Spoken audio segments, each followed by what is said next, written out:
do hear and be blessed. Thank you. It's a territory of a dominion. So dominions possess territories and keep watch over it for the throne.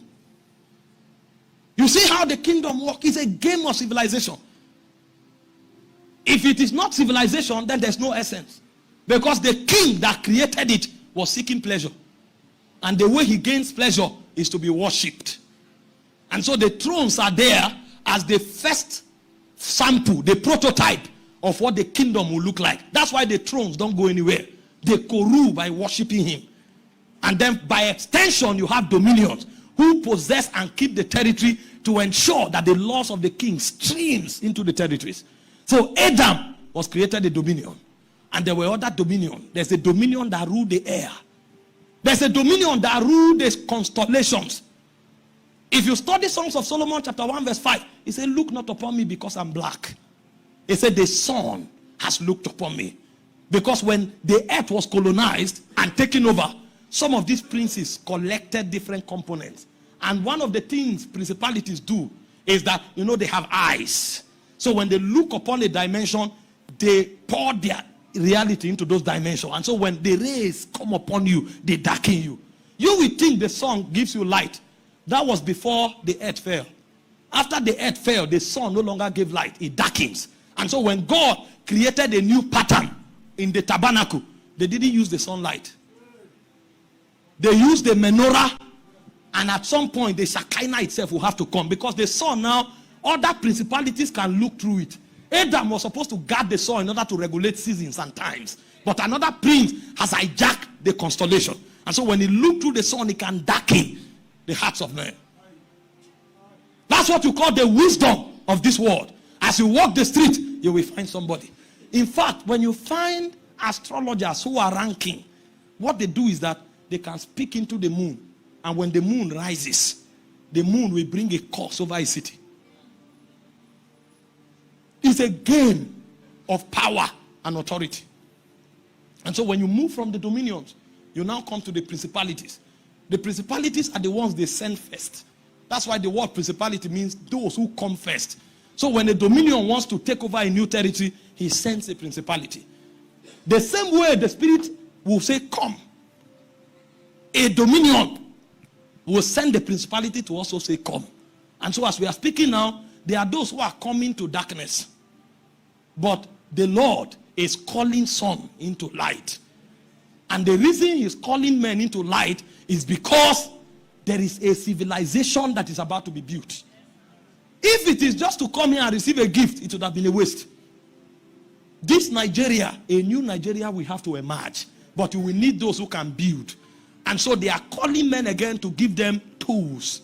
And as I round up, I will show you how civilizations are built. Because when we come and we are commissioned, we will go out in 3 orders. The first will be prophets. Because Moses went to Egypt first. And then the second will be priests. Because the priests are the ones that create the commonwealth. They guard the mercy seat. And then the third are kings. That's how you shape a civilization. But before you become a prophet, a priest, and a king, you must be summoned. Because if you are not summoned into this company to be equipped, and the principality summons you, you will also be empowered.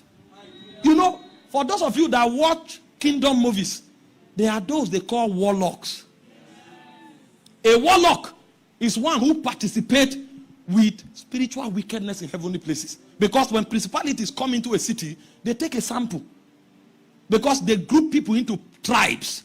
But tribe in the spirit is not Tiv, Idoma, Igede, Yoruba. No. That's mundane. That civilization is too deep. That one you are talking is from Babel. That type of tribe is for division. The kind of tribe you are talking about here is a conglomeration to form cities. And so when principalities come, they will check your spiritual texture. If you are prophetic, it means you can pick signals in the spirit. You are in a tribe. And when you check, those of you who speak that language, one of your greatest weakness will be lust and immorality. And so what the principality will do is that he will show you pictures. All of that is to summon. Because the summon is an inaudible sound. But you will hear it, you that is called. And as I go back to Revelation, you are going to see the people they call. It's not everybody that comes. Because there are three kinds of people that come. If you study Revelation 22 verse 17, the first people that come are those who hear. The second people that come are those who test. The third people that come are those who are willing. It's not everybody that comes into the summon. And so when a principality is summoning you, he will check the specificity of your spiritual DNA. And when he finds it, he will use a tool to draw you. So when you draw and you come, they now equip you and send you as a warlock so that you can shape a city. That's why you have one man, he opens a brothel. And in that one brothel, 1,000 virgins are disflowered. He has done his job. And when those virgins are disflowered, he sends them into the city.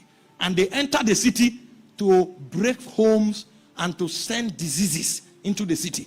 And you will not know. You think it's by wearing a tie and preaching a sound sermon. No. They are functionaries being recruited, sent to create corruption in the city. And so because it is the way of God that is being mimicked in darkness, God is still in the business of calling men. And so when God begins to summon, the first thing that happens is that they are looking for a particular kind of people. And the first set of people he's looking for are those who hear. Because when he created you with those faculties. That's why I say when the trumpet makes an unusual sound, he said, who will prepare for battle? And the way you hear that summon is not by matter come. The language you hear is called a burden. A burden. A burden. A burden is louder than a shout. And so when the spirit and the bride begins to call, in the days of summon, you will discover that certain kinds of men will become restless. Even they will not know why. They will wake up and say, no. Why is there corruption in this city? The question you are asking is a summon. Some will rise up and say, no. Why is there corruption in the church? It's a summon. Because the ancients have gathered beyond the stars. They are looking for messengers that they will send to colonize again. And so Moses was in Egypt for many years. He wasn't bothered. The queens, the princesses, and the maidens were bathing him and pampering him. And he loved the ways of Egypt. Because, who wouldn't love such pleasure? In the civilization where everybody is struggling, you just come to the river, you stand, they shower you, wash you, clean you up. And when they are done, you walk up, you sit at the king's table, and you eat a good meal. And you stroll around the city. One of such days, he was strolling around, and a burden hit him. He didn't know what happened. He was just going around to survey how Israel were manipulated, marginalized, as usual. And then while he was yet walking, a burden fell upon him. He heard the sound. And from that day, he lost his peace. But he didn't know that that burden is not for activity. Because most times, when we don't understand summons, when a burden comes, we enter activity. When Moses saw Pharaoh, fear gripped his heart. He now discovered that a burden is not a call to activity. It's a call to the monarch. Because in Mark chapter 3, verse 14, he said he called them to be with him. You will come first. If you don't come to be with and you send yourself, your head will be